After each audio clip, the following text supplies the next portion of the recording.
You are not allowed to create unless you have met with the Creator. It's a daily surrender. It's a daily sacrifice.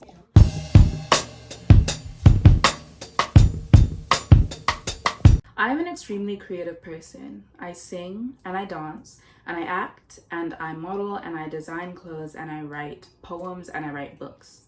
I do a lot. And that's not something that I'm saying like to brag, but it's to make the point of I am a creative person.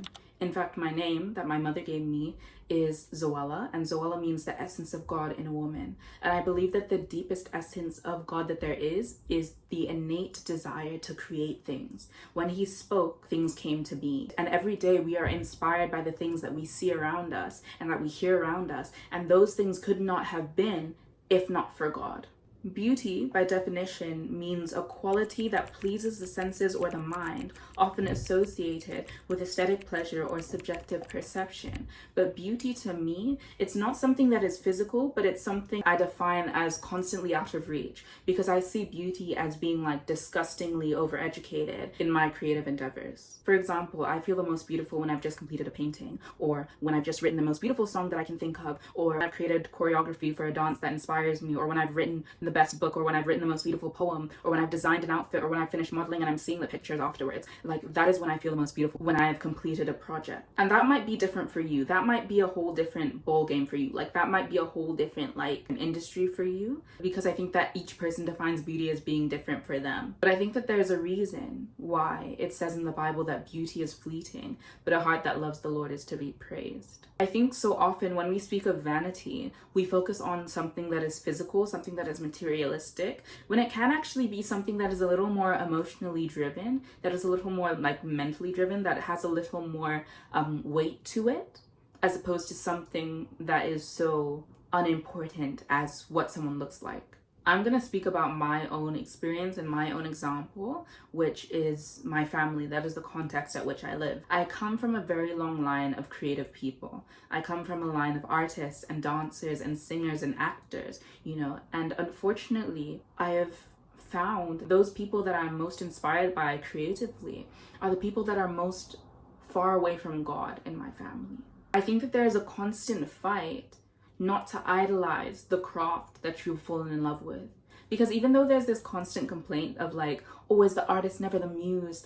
We make ourselves the muse, whether we realize it or not. Even though I'm like, I wish someone would write a poem about me, whatever. I am the poet. And quite frankly, I don't find the poem beautiful because of the words. I find the poem beautiful because of the experience of the poet. Are you hearing what I'm saying? So it's so easy to fall out of love with God when you're falling so deeply in love with the things that he gave you to enjoy. This past week has been a particularly difficult week for that, because I've just been so wrapped up in my own head trying to create something that is so beautiful that I've forgotten the one who created me.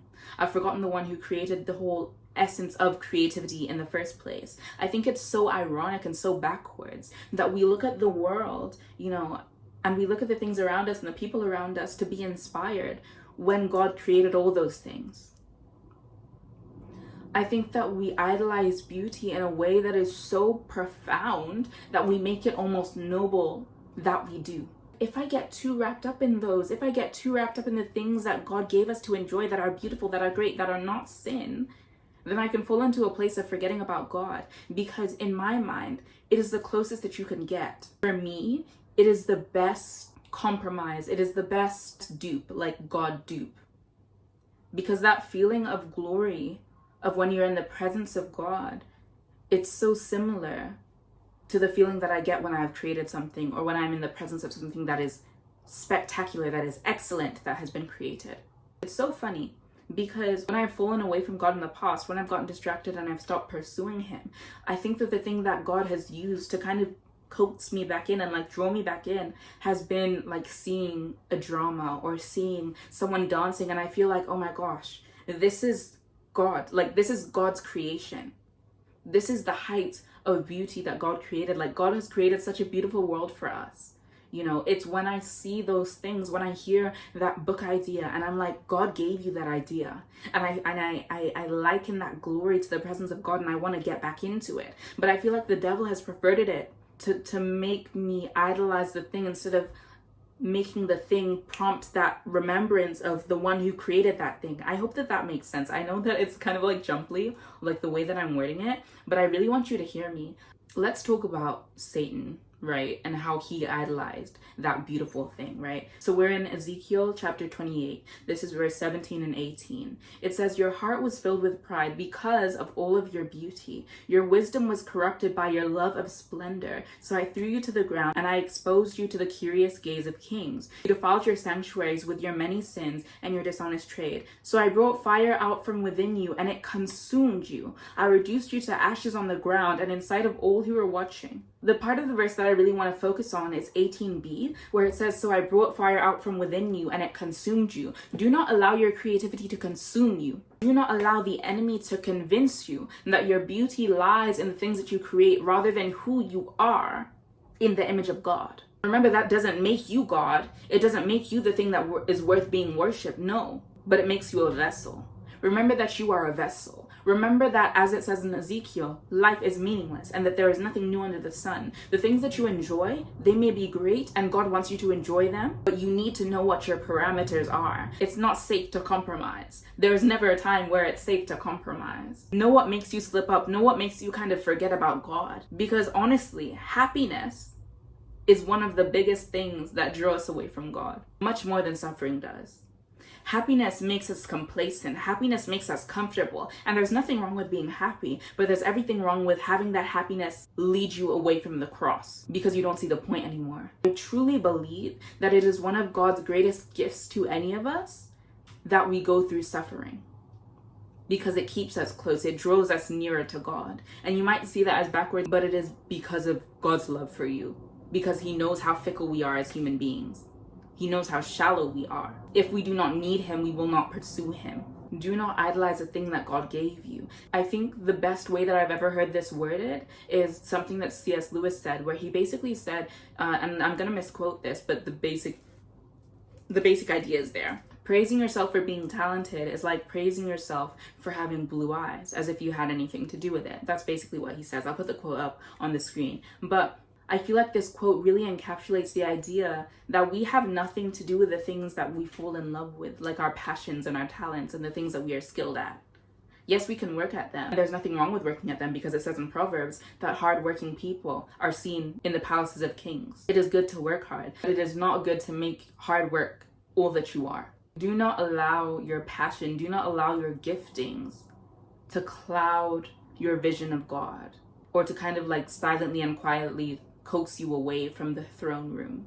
Because I've seen it personally happen to so many family members, and it truly breaks my heart, and I cannot allow it to be me, and I don't want to let it be my kids or generations after me. I've decided it's going to stop here. And for that to work, I think the ways that I practically stop myself from falling so deeply into my own creative artist mind is I tell myself, you cannot create. You are not allowed to create unless you have met with the creator. It's a daily surrender. It's a daily sacrifice of oh my gosh, I've had this idea. Let me see what God thinks about it. Let me include God in this, because it's not just me. Even saying it now, a painting, as beautiful as a painting can be, it's meaningless in comparison to God. I'm working on a self-portrait right now, and I'm trying to kind of envision what I want. I'm kind of on the stage of creating a concept and having a solid meaning to it that I really care about, that really matters to me, that really moves people. But when I'm done with that piece, it's just going to be a finished piece. I might sell it, I might make money from it, I might hang it up on a wall and I might look at it all day. But it's what does it really mean? It doesn't really mean anything. But eventually it's going to get thrown away and be forgotten about. But the thing that will not be thrown away, the thing that will not be forgotten is the word of God, is God himself, because God is eternal and he is the same yesterday, today, and tomorrow. He never loses relevancy. Do not forget about God. And this doesn't just go for creativity, but it goes for people who love their intellect or who love traveling, whatever it may be. Do not allow these happy things, these great things, to pull you away from God, because that's not what he wants for you. And it is not the time to be distracted like that. So yeah, that concludes my video. That's all I wanted to talk to you guys about. I hope that you enjoyed the video. I hope that you like and you subscribe and that you turn on the notification bell, because I post every Saturday. So that's gonna be sick. Like, I hope that you enjoy that. I hope that you think that that's sick, because I think it's sick. So yeah. Yeah.